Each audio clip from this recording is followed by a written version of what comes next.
The best place to find money for Christian entrepreneurs, part 3. Now, I know if you've been following me for a while, you hear me talk a lot about spiritual growth, personal development, that type of thing to help you become a better individual. But I want to also remind you that God wants you to be prosperous. And so if you're an entrepreneur that is just starting out, or if you've been in it for a while, I want you to get your hands on this opportunity to see this video right here. Not only to see me, but I want you to get connected with that powerful guy right there on the right.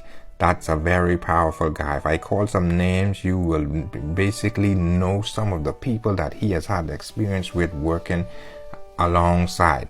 But what industry are you in? Even if as you're an entrepreneur, are you a beautician? Are you a makeup artist? Are you a graphic designer? Can you chef it up? Are you in the health and fitness industry? Are you an author, a speaker, a motivator? What industry are you in, or what talents do you have? Here's the concept I want to get to you. There's always someone out there who wants to learn more. Maybe they're a new person or someone who wants to develop their craft. That's where you come in. You can train them, you can develop them, you can teach them and be rewarded at the same time. If that's something you think you're willing to learn more about, type info in the comments. Follow for more tips.